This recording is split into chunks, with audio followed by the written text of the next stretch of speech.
You could just sell, part of it. You just sell maybe the house or something, the bigger one. Inherit the earth and rule over a massive, untouchable family compound. He was programmed from birth to be a patriarch, a man whose authority could never be questioned.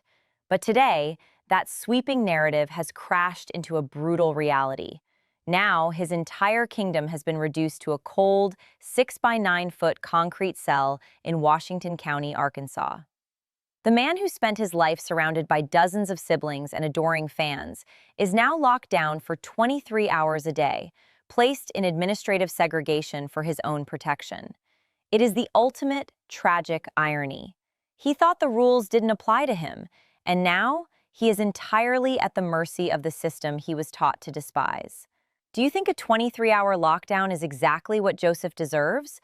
Or is he just trying to play the victim to gain sympathy from the guards and his family? Sound off in the comments below, let me know your exclusive theories, and make sure you hit that subscribe button right now before his Florida extradition drops and the rest of this story blows wide open. For over a decade on TLC's 19 Kids and Counting, and later on Counting On, Joseph Duggar played his role to absolute perfection. He was the ultimate good guy, the quiet, hard-working, obedient son who never rocked the boat. If Jim Bob needed a house built, Joseph was there with a hammer. If Michelle needed the little ones wrangled, Joseph stepped up without a word of complaint. He was the golden boy of the Duggar family, precisely because he possessed none of the flashy, arrogant rebellion that we saw glimpses of in some of the older boys. He was rewarded handsomely for this unwavering loyalty. Jim Bob handed him land, a house, and a submissive teenage bride, Kendra Caldwell, creating the picture-perfect illusion of a thriving, righteous young patriarch. We all watched their wedding. We watched them announce pregnancy after pregnancy. And we bought into the narrative that Joseph was the safe one, the boring one, the one who would carry on the family legacy without the dark stains of scandal that his older brother Josh brought upon the empire. But that golden era was nothing more than a meticulously crafted, highly edited false image. The quiet demeanor wasn't a sign of peace. It was a mask. The hard work wasn't just a strong ethic. It was a distraction. The reality television cameras captured the smiles, the matching polo shirts, and the side hugs, but they intentionally turned a blind eye to the psychological pressure cooker bubbling just beneath the surface of the Duggar compound.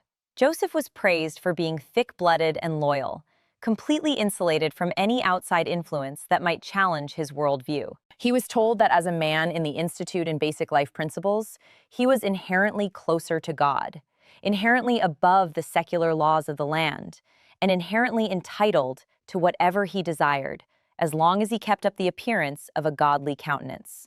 The extreme sheltering of the Duggar boys always masked a much darker, much more dangerous reality, and the first cracks in this facade were ignored by everyone. The teachings of Bill Gothard and the IBLP completely isolated these young men from the real world. They were raised in an environment where young men were given unchecked power and absolutely zero accountability for their impulses. Think about the umbrella of authority. Under this massive, oppressive theological structure, the blame is never placed on the man who commits the act. The blame is shifted to the victim, to the secular world, to a lack of prayer, or to spiritual warfare. Joseph grew up watching how his family handled his older brother's horrific transgressions. He watched as the family gathered around the offender, protecting the brand, protecting the television show, and most importantly, protecting the patriarch's ultimate authority. He internalized a very dangerous lesson, that as long as you confess to the right spiritual leader, as long as you shed a few tears and claim that the devil tempted you, you are immune to actual, real-world consequences. This wasn't just a sheltered upbringing. It was a masterclass in evading accountability. The warnings were always there. Critics of the family have spent years pointing out that you cannot raise boys in a hyper-repressed, heavily isolated bubble, hand them absolute authority over women and children, and expect them to function as healthy members of society. But those warnings were dismissed as religious persecution. The Duggars played the victim card flawlessly, and Joseph learned exactly how to play the game. He smiled, he swept the floors, and he hid behind the pristine image of his young, ever-smiling wife. But every bubble eventually bursts, And the catalyst for Joseph's spectacular downfall is something no one in the Duggar inner circle could have ever prepared for.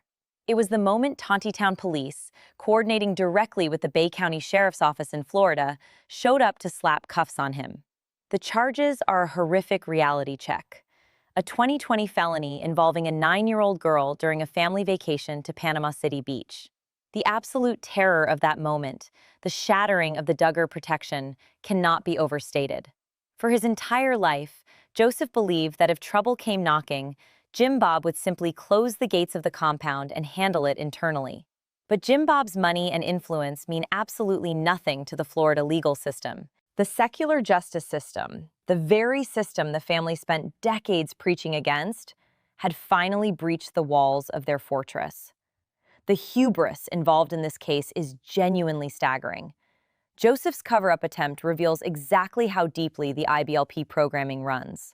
According to the arrest affidavit, Joseph genuinely thought that confessing to the victim's father over a recorded phone call would just be a matter of biblical repentance. He actually believed that his apologies, his admission that his intentions were not pure, and his prayers would make him immune to the secular justice system. He thought he could handle a felony the same way he handled stealing a cookie from the kitchen when he was 5 years old. Say you're sorry to the authority figure, pray for forgiveness, and move on.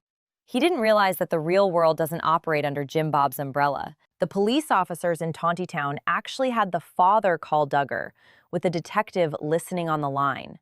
And Joseph walked right into the trap, admitting to the actions because his ego and his religious conditioning told him that his spiritual confession was the highest law of the land. He thought he got away with it for years. From 2020 until March of 2026, he lived his life, took family photos, attended church, and smiled for the internet, completely convinced that the issue was handled privately, in a godly way. And now we arrive at the leak, the exposure, and the exclusive theories surrounding his current state of absolute misery. Because of the horrific nature of his charges and his high-profile reality television status, details of his incarceration have leaked, and the reality is grim. Joseph Duggar is sitting in administrative segregation. Let's call it what it really is: solitary confinement. In the Washington County Jail, a man with his last name and his specific charges cannot be placed in the general population. It is too dangerous. So instead of the sprawling green acres of the family compound, instead of the massive dining room tables surrounded by adoring siblings, he gets a metal toilet, a thin mattress, and 23 hours a day to stare at a concrete wall. No mingling, no compound living, just him and a Bible. For a man who has never been alone for more than a few hours in his entire life, the psychological toll of this lockdown must be unimaginable. He has been stripped of every single comfort, every single privilege his last name used to guarantee. Which brings us to the scramble for damage control and the leaked jail call that has everyone talking. According to exclusive theories and whispers coming out of the tight-knit Tontitown community, Joseph recently managed to get a phone call out to his wife, Kendra. In this call, Joseph allegedly tries to play the ultimate martyr card. He whines about trying to keep his spirits up, talking about how reading the Bible is so uplifting in his dark, isolated cell. He is desperately looking for his submissive, giggling wife to reassure him, to tell him that he is a good man, a victim of spiritual warfare, and that the family is fighting for him. He expects the unwavering loyalty he was promised on his wedding day, but what he gets instead is absolutely chilling. He gets nothing but coldness. Kendra, the woman who vowed to stand by him for better or worse, who has historically been the most compliant, easygoing Duggar wife, is allegedly done. The rumor is that she listened to him play the victim for a few minutes, offered zero sympathy, and hung up the phone, leaving him listening to the dead dial tone in the middle of a crowded, noisy jail block before he was escorted back to his solitary cell. This betrayal, this complete and total isolation, is the breaking point. The very system that was supposed to protect him, the jail's protective custody, has completely isolated him from the world. And the religious system that promised him unquestioning loyalty from his wife has completely collapsed under the weight of his own actions. The ultimate irony here is poetic in its justice. The Duggar family spent decades preaching against the secular prison system, advocating for at-home biblical discipline, and warning their followers about the evils of the government. Now, Joseph Duggar is entirely at the mercy of that exact secular system. He is a ward of the state. When he eats, when he sleeps, when he gets to see the sun for 1 hour a day, it is all dictated by the secular authorities he was raised to view as inferior. He is no longer a warrior for Christ. He is just another inmate awaiting extradition to Florida, terrified, alone, and finally facing the real world. The reality of a 23-hour lockdown is something that the human brain, especially a brain conditioned in the chaotic, perpetually crowded environment of the Duggar family home, simply cannot process. For his entire life, Joseph Duggar's existence was defined by noise. The constant chatter of 18 siblings, the unending schedule of chores, church services, family gatherings, and reality television crews following his every move. He never had a private bedroom. He never had a private moment. His identity was entirely wrapped up in being part of a massive collective, a cog in the giant machine of Jim Bob's empire. Now, strip all of that away. Imagine the sheer, deafening silence of a 6 by 9 foot concrete box. There are no siblings to hide behind. There is no camera crew to smile for. There is only the harsh, unending buzz of fluorescent lights that never truly turn off, the heavy slam of steel doors echoing down the corridor, and the suffocating realization that nobody is coming to save him. According to exclusive theories circulating about his current condition, the sensory deprivation is already taking a massive toll. In the Washington County Jail, administrative segregation isn't a luxury suite. It is a bleak, unforgiving environment designed to break down the human spirit. He is handed a tray of institutional food through a slot in the door.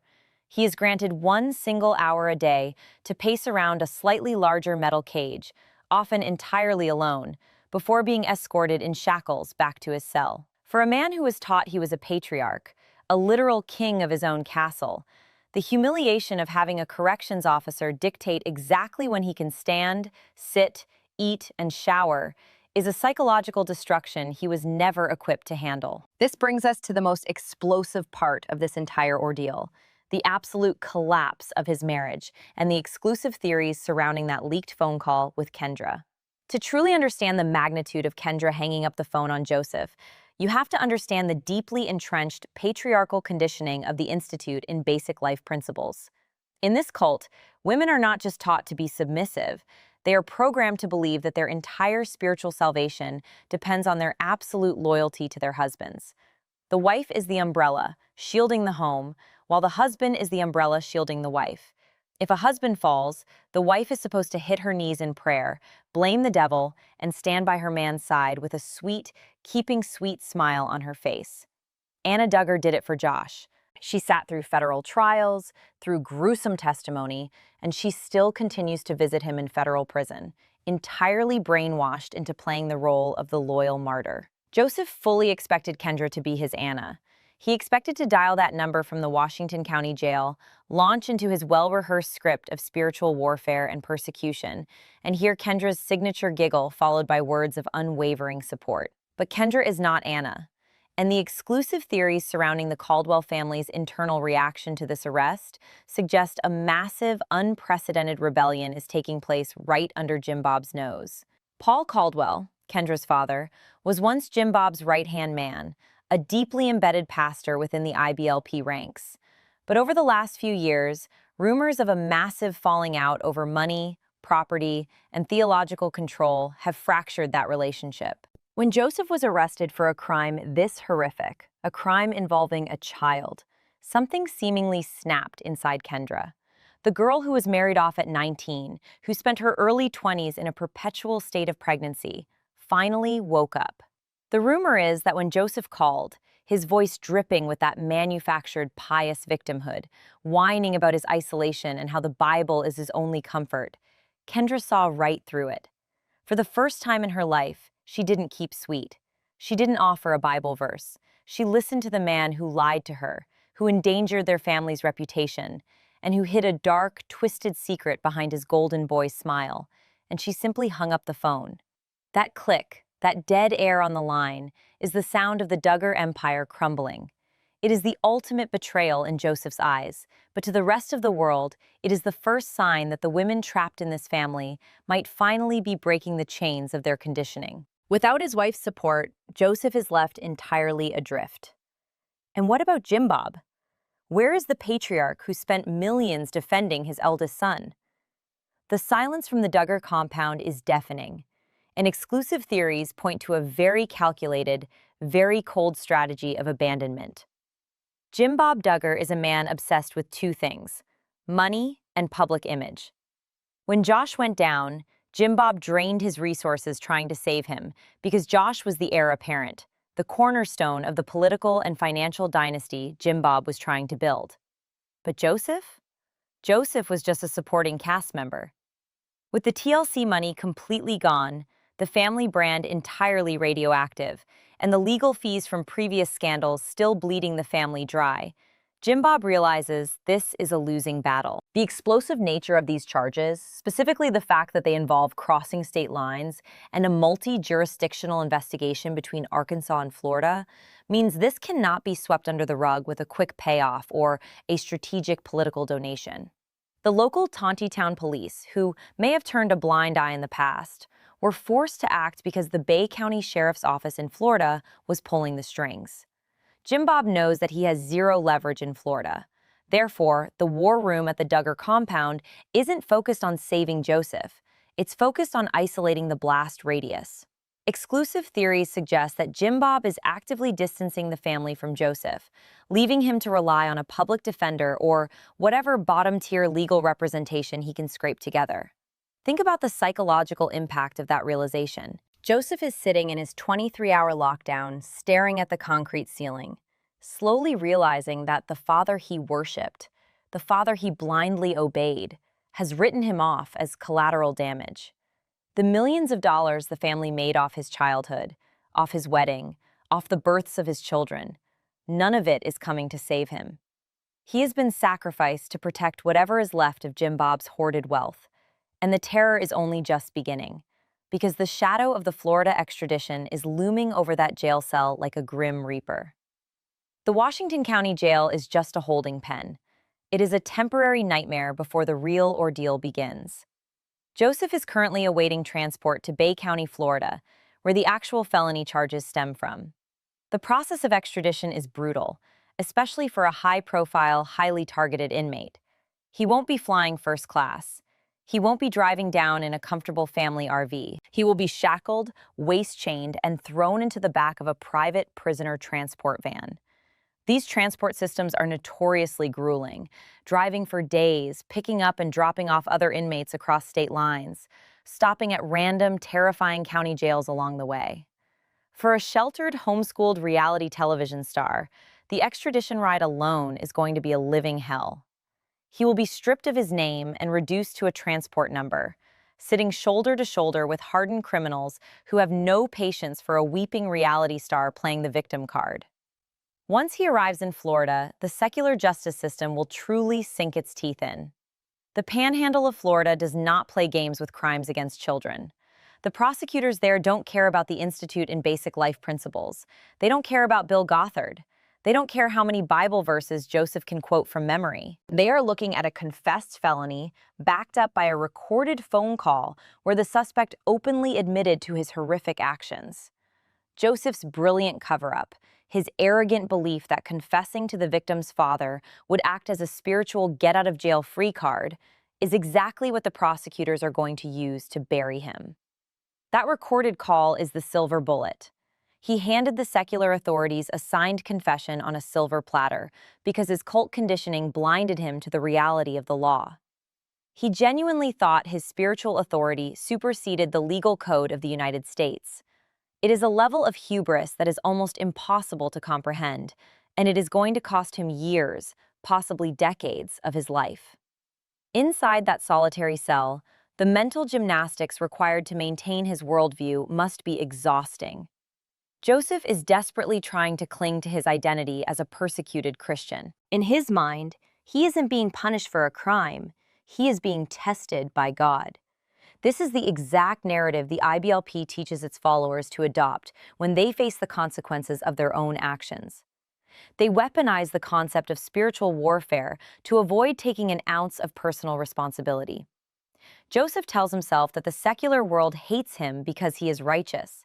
He tells himself that Kendra hangs up on him because she lacks spiritual fortitude. He tells himself that the concrete walls are just a modern-day lion's den. But the cracks in that delusion are spreading rapidly. The exclusive theories surrounding his mental state suggest that he is suffering from severe panic attacks. The reality of his situation is bleeding through the IBLP brainwashing. When the lights buzz at 3 in the morning and the heavy boots of the guards echo outside his steel door, he isn't a warrior for Christ. He is a terrified, broken man who realizes that his entire life was a lie. The strict rules, the extreme modesty, the homeschooling, the courting rituals, none of it made him a better person. It just made him a better liar. It created an environment where his darkest impulses were protected by a twisted theology that prioritized the reputation of the men over the safety of the children. This isolation is fundamentally tearing apart the fabric of who he thought he was. For years, his worth was validated by the external markers of Duggar's success: the side hugs, the pristine polo shirts, the synchronized family smiles on magazine covers, and the endless praise from the cult's followers. He never had to develop an internal moral compass because his morality was entirely dictated by Jim Bob and the strict guidelines of Bill Gothard's booklets.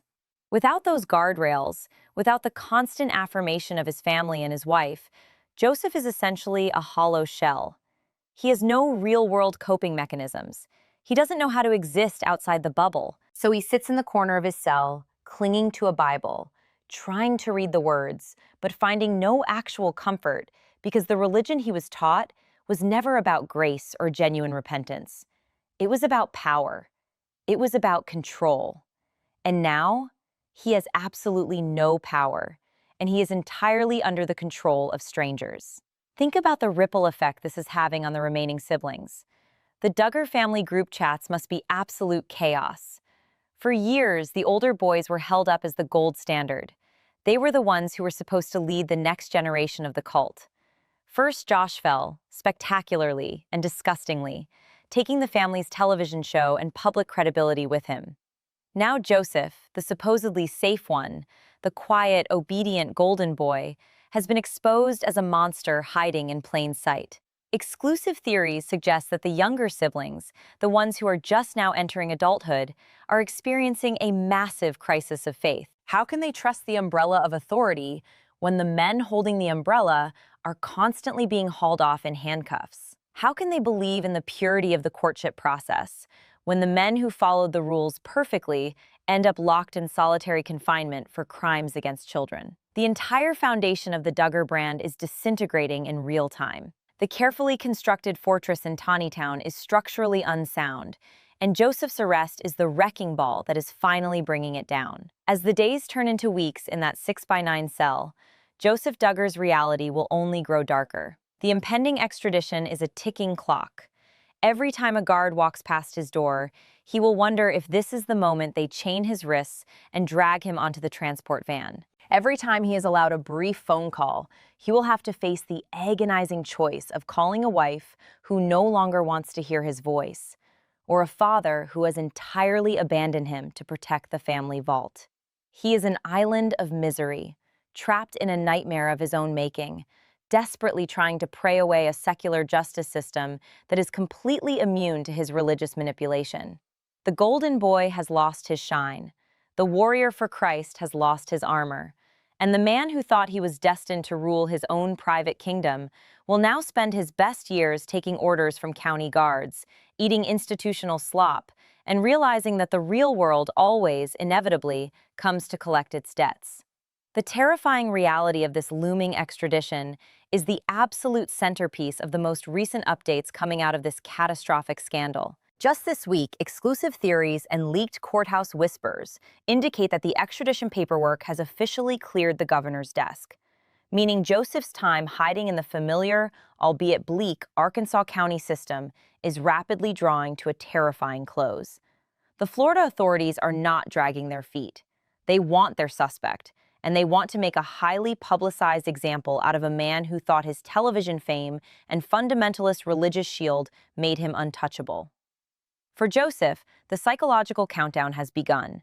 Every jingle of keys down the solitary confinement corridor, every heavy footstep approaching his steel door, sends his heart into his throat because he knows the moment is coming. The U.S. Marshals or private transport contractors are going to walk in, strip him of his standard-issue county uniform, and lock him into the heavy, restrictive transport chains. A belly chain, handcuffs secured to a rigid box, and leg irons that force him into a shuffling, degrading walk. This is the exact moment the final shred of his patriarch or ego will be violently stripped away. He will be led out of the Washington County facility, blinking against the harsh sunlight he hasn't seen in days, and forced into the back of a sweltering, heavily fortified transport van that smells of diesel fuel, sweat, and absolute despair. This journey from Arkansas to the Florida Panhandle is not a direct, comfortable ride. Exclusive theories regarding the logistics of his transport suggest he will be subjected to the grueling, punishing circuit of the prisoner transport system. He will be locked in a steel cage in the back of a van for days, bouncing from county jail to county jail across state lines as the transport company picks up and drops off other violent felony offenders. He will be sitting shoulder to shoulder with men who have absolutely nothing to lose, men who despise reality television stars, and men who have a deeply ingrained, violent code of conduct regarding inmates accused of crimes involving children. The sheer, unadulterated terror of being a sheltered, homeschooled, fundamentalist golden boy trapped in a dark van with hardened criminals is a punishment almost as severe as the prison sentence itself. Joseph will not be able to preach his way out of this. He will not be able to offer a sweet smile and a Bible tract to the men staring him down in the holding cells of Mississippi or Alabama. He will have to keep his eyes on the floor, his mouth shut, and pray that the transport guards are paying enough attention to keep him from being targeted. It is a spectacular, horrific fall from grace for a man who used to fly on private planes paid for by TLC network executives. When the transport van finally backs into the secure sally port of the Bay County Jail in Florida, the real nightmare begins. The Florida justice system operates with a level of aggressive, unapologetic severity that Jim Bob Duggar's checkbook cannot penetrate. The prosecutors in the Sunshine State are handed a golden ticket with this case. They have a high-profile defendant, a horrific charge that outrages the public, and most devastatingly, they have a recorded confession. Exclusive theories from legal insiders observing the case suggest that the district attorney's office is already preparing to bury Joseph under the maximum penalty allowed by law. They are not going to offer him a gentle plea deal that allows him to quietly slip away to a faith-based rehabilitation center. They want prison time. Hard, secular, unforgiving prison time. They will listen to the audio recording of Joseph attempting to manipulate the victim's father with his pious, hypocritical apologies, and they will use it to paint a picture of a calculated, predatory man who used his religion as a hunting blind. The defense attorneys, whoever Jim Bob eventually allows to take the case, will have an impossible mountain to climb. How do you defend a man whose own voice is on tape admitting to the unthinkable? You cannot claim a misunderstanding. You cannot claim innocence. You can only beg for mercy from a judge who has likely seen hundreds of men just like Joseph. Men who think crying in a courtroom erases the permanent trauma they inflicted on an innocent child. Back in Tontitown, the fallout from this recent update is causing an unprecedented seismic shift within the remaining Duggar family structure. The compound is reportedly a ghost town. The constant flow of visitors, the church gatherings, the sprawling family dinners, it has all ground to an absolute halt. Exclusive theories reveal that Jim Bob is currently in a state of absolute paranoid lockdown, terrified that the federal investigators and out-of-state detectives are going to start pulling at the threads of the entire family organization to see who else knew what and when they knew it. Jim Bob is an expert at damage control, but even he knows that Joseph's arrest is the final, fatal blow to the 19 kids and counting legacy. The patriarch is reportedly furious, not at the horrific nature of Joseph's actions, but at the sheer stupidity of Joseph getting caught on a recorded phone call. In the twisted, toxic environment of the IBLP, the greatest sin is not the crime itself. It is the failure to protect the umbrella of authority from public scrutiny. Joseph failed the family. He exposed the brand to secular ruin. And because of that, exclusive theories suggest Jim Bob is cutting his losses and leaving Joseph entirely out in the cold. There will be no massive legal defense fund. There will be no coordinated public relations campaign claiming religious persecution. Joseph is being strategically erased from the family narrative, cast out into the wilderness to serve as the scapegoat, while Jim Bob frantically tries to shield his remaining real estate assets from potential civil lawsuits. But the most compelling and dramatic element of this entire saga is the awakening of Kendra Caldwell. The exclusive theories surrounding her next move are sending shockwaves through the fundamentalist community. For years, Kendra was the quintessential, perfectly programmed IBLP wife. She was joyful, submissive, entirely dependent on her husband, and deeply entrenched in the belief that divorce was an unforgivable sin that would condemn her soul to hell. But the illusion has been violently shattered. The cold, dead dial tone she left Joseph listening to in his jail cell was just the beginning. Rumors are swirling that Paul Caldwell, Kendra's father, has engaged aggressive secular family law attorneys to begin drafting emergency custody orders and divorce filings. This is an absolute earthquake in the Duggar universe. A Duggar wife filing for divorce, taking the children, and publicly turning her back on her disgraced husband is the ultimate nightmare for Jim Bob. It completely invalidates the core teachings of the cult. If Kendra leaves, it proves to the rest of the women trapped in the compound that there is a way out. It proves that the secular courts can be used to protect women and children from abusive, deceitful men. Kendra's realization of Joseph's true nature must be psychologically agonizing. She has to look at her young children and realize that the man she was commanded to trust, the man she believed was her spiritual leader, was hiding a monster beneath his polo shirt. The cognitive dissonance is breaking her conditioning. The exclusive theories state that the Caldwell family is circling the wagons, shutting off all communication with the Duggar compound, and preparing for an all-out legal war over the assets and the children. They know that if they don't strike first, Jim Bob will try to use his remaining influence to trap Kendra in the cult, forcing her to play the role of the tragic, waiting wife, just like Anna Duggar. But Kendra refuses to be the next Anna. She refuses to drag her children to a glass partition in a Florida penitentiary for the next 20 years to smile at a man who betrayed their entire family.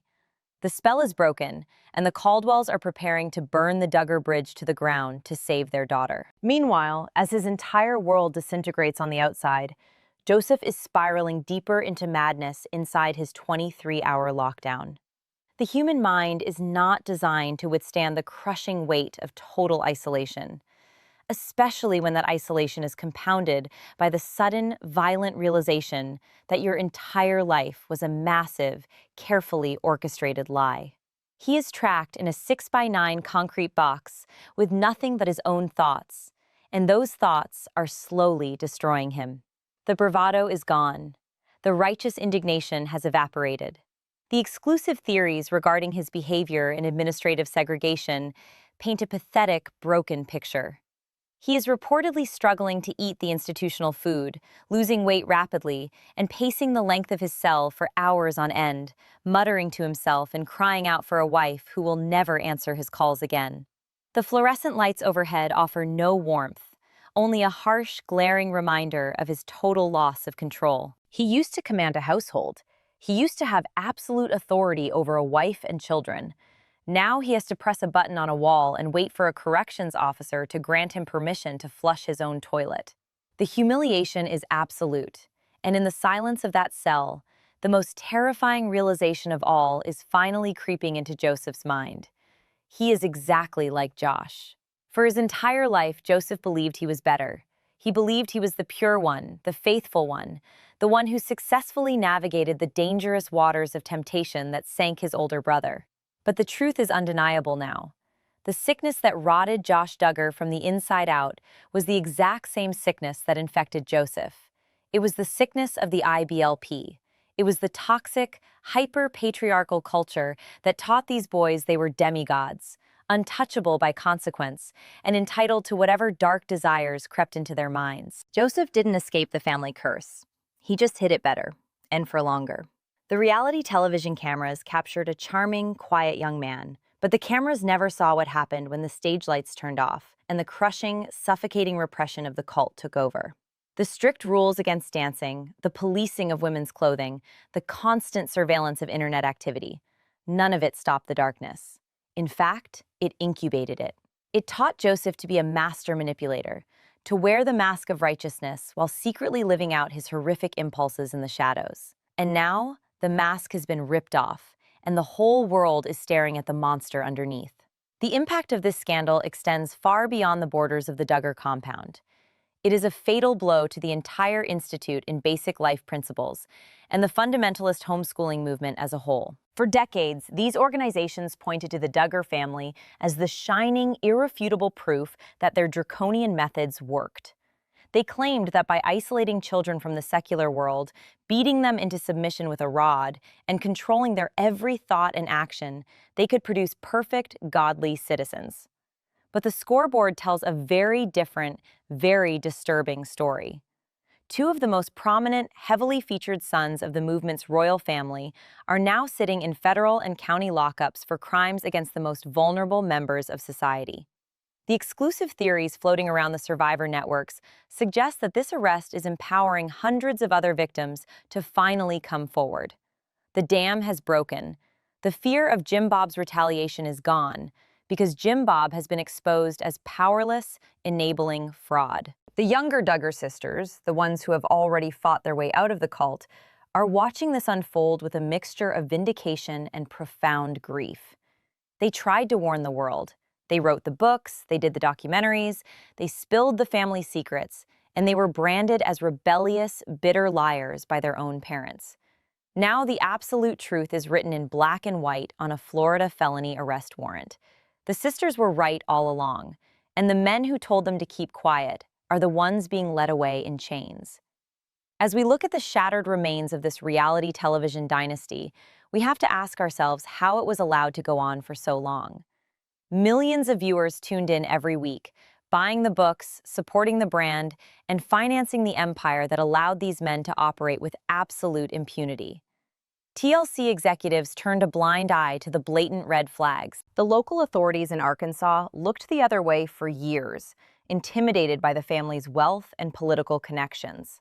It took a multi-jurisdictional task force and the unyielding determination of a secular Florida police department to finally bring the golden boy down. And now, Joseph Duggar sits alone in the dark, waiting for the transport van to arrive, waiting for the heavy steel doors of the Florida penal system to slam shut behind him. He has lost his family, his wife, his children, his reputation, and his freedom. He traded his soul for a false sense of godly entitlement, and the bill has finally come due. This is the end of the line. The 23-hour lockdown is just the prelude to a lifetime of looking over his shoulder, a lifetime of being a target in a brutal prison ecosystem, and a lifetime of knowing that he destroyed his own kingdom with his own hands. The story of Joseph Duggar is no longer a reality television fairy tale. It is a dark, gripping, true crime tragedy that exposes the absolute horror hiding behind the keeping sweet smiles of fundamentalist America.